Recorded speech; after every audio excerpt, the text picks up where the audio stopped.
garden of Lee and Jerry Shannon is 2/3 of an acre. And we actually incorporate, so it goes 150 feet back from the street. It actually goes from Eleanor Avenue to Barrett Avenue. And Sheffer stops at Fairview, so it didn't come through. And then the other part of that acquisition of property was the fact that the house to the east of us is sitting on a vacated street that they never built. And so consequently there are 3 lots that are running perpendicular to that vacated street. And we own all 3 of the extra lots, which gives us an extra 150 feet deep and 150 feet wide. So our property is narrow in the front, and then as you go back, it gets wider. And so within that 2/3 of the acre, Lee has created a series of garden venues, and which include the wildflowers and perennials, and then we also like to grow plants that other people don't grow. And there was a time we'd spend like many Fridays or Saturdays at the Arboretum researching plants that grow in Zone 4 circumpolar around the world.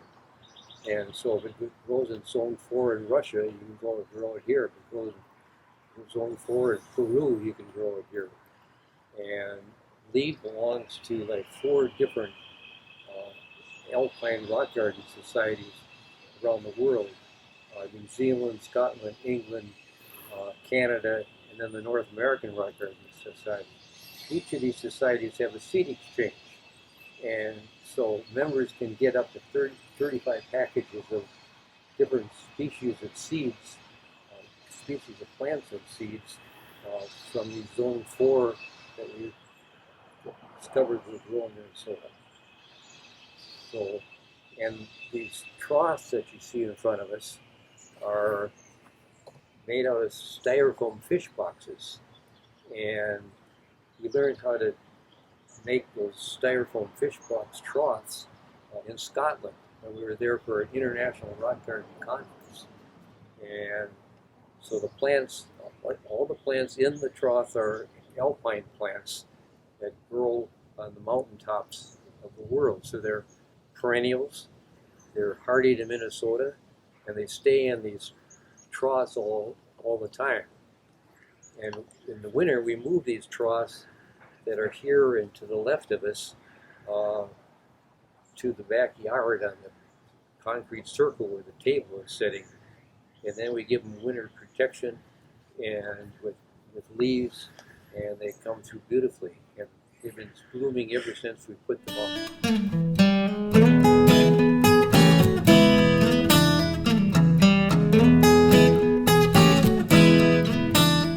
On the patio, we've got a lot of tropicals that we put out for the summer vacation, and also in the lath house. And in the winter time, most of those tropicals go in the greenhouse. And now the greenhouse is full of caladiums, which are blooming, and they took the place of the plants that are there in the wintertime. And our greenhouse is heated during the winter, so it's actually a tropical temperature. So they do fairly well with the greenhouse, and that's another reason we bought this house, was they had a greenhouse on it. They're a cross between a tree peony and a herbaceous peony. So they have the foliage and the flowers like a tree peony, and then it dives back to the ground like a herbaceous peony.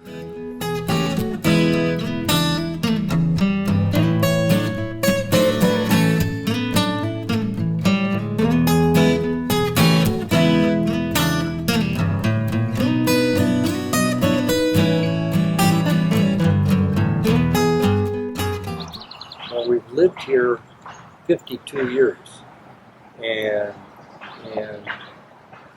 some of the extra lots we purchased since we moved in. and they were owned, two halves of them were owned by the house to the west of us, and the third full lot that we bought was owned by the people on Barrett Avenue. And he was moving, and it had a common border with part of our property. So I asked him if he'd like to sell that empty lot behind him. And so he said, sure. So we bought it. And it was just wild with nothing planted in it. So we actually cleared it off and kept some of the ash trees, which are still growing, and we treat those every 3 years so they don't get the emerald ash borer. And as you walk through the property, the formal garden and the arch with the wisteria on it were all installed by Roger Koopman, from the garden club. And he put the concrete work in formal garden, put the arch that the wisteria is growing on, and actually our front steps and driveway and everything else has been done by him. We're standing under the arch that Roger Koopman made for us, and he put the concrete in the formal garden. And we tried growing various things on this arch, and they never were successful. And we belong to the Garden Club of Ramsey County, and Betty Matthews, who lives in White Bear Lake, heard about our dilemma, and she says, well, I've got a wisteria that you can grow on that arch. And she gave us like 2 plants, and we put one at each end of the arch, and subsequently this wisteria was given by Betty Matthews to the Arboretum in the University of Minnesota, which grew it and was so successful that they actually named it, the scientific name is Wisteria macrostachia Betty Matthews. And the cultivar name they gave it was Summer Cascade. And it's a native wisteria to North America. And Betty Matthews' husband brought the first plant to Minnesota from Indiana, which is warmer than Minnesota. And then she grew it on her house and on her fence in White Bear Lake, Minnesota. And so it's been very successful. And we've had it here like 25 years. And it blooms every year. And I notice the bumblebees are pollinating the flowers now. And once they're pollinated, they form seed pods because they're in the pea family. And those seeds in the seed pods will germinate and create a new plant. So it's easy to propagate. And we've given a lot of seeds away before it came on the market. In the last couple of years is Summer Cascade.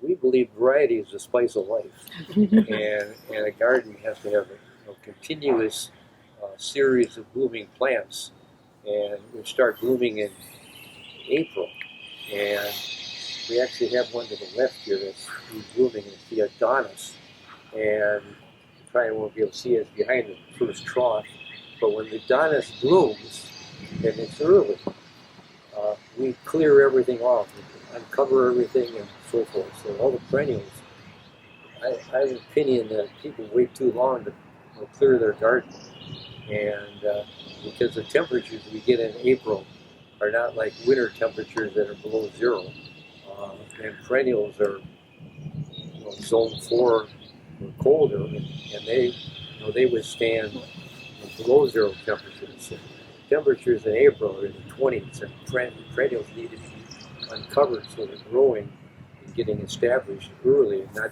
trying to grow underneath the winter mulch. We're looking at the way I discovered through research on growing tomatoes, and Clemson University did a research project on using red plastic as a mulch around the tomatoes, And the infrared light that is reflected up from the plastic to the underside leaves of the tomatoes encourage increased productivity. It seals the soil so fungus diseases don't splash up on the lower leaves of the tomatoes. And then I run a Salter hose underneath the plastic so I can just hook it up to the garden hose and water the tomatoes without getting the foliage wet. And so, matter of fact, Roger Koopman was so interested in the red plastic, because I mentioned it at a club meeting, that he called me a year ago and said, could I send him a piece of the red plastic that he could put over a container or under one tomato or something. And he noticed the difference, and in the last fall mentioned that he was sure happy with the use of the red plastic. So it's another idea that might go, and you can, that red plastic is available in most seed catalogs. If you look through the accessories and things, they'll sell the red plastic.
Roger Koopman's design for this garden, he put all the concrete work in the center, and then he built 3 benches like this around.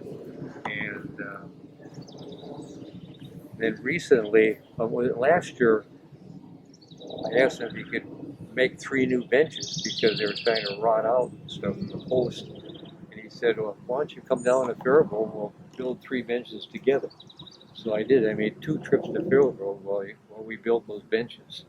And then I put them on new 4x4 posts. So we have 3 of them around where they were original. Nice. Yeah, we had a fox in here. And then what was it? It was last year in the spring. Oh, I think it might have been the old. And we'd find a dead rabbit, partially eaten, laying on the grass. And it wasn't there when we went to bed. And we discovered a great-horned owl was catching them and eating part of it. Nice. And there was like 6 of them. And every morning there was a rabbit out there for 6 days in a row. Wow. So we never knew we had that many rabbits in our yard, really.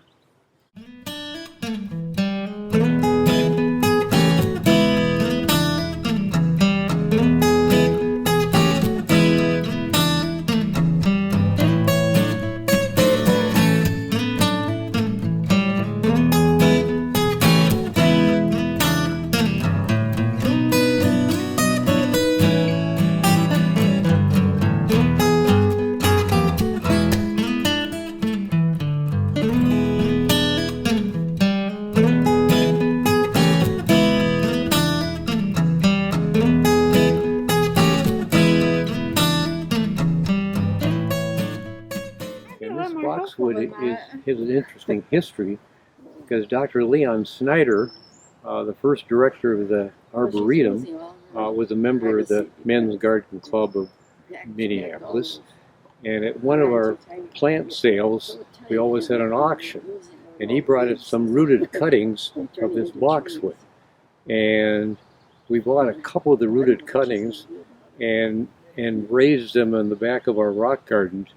And then one fall, we took hardwood cuttings from that boxwood and rooted them. And then Lee planted the rooted cuttings to encompass two of the segments of the formal garden. And what's interesting, Dr. Snyder found this boxwood in the Upper Peninsula of Michigan in a nursery, and it was unlabeled.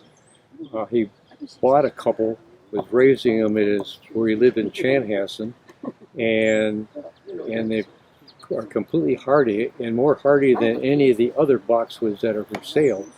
And they're not on the market yet because it was unknown. And maybe 2 years ago, the same gentleman that took wisteria seedlings and raised them and put them on the market as summer cascade, they're working with this boxwood now to get a patent on it and put it on the market and sell it.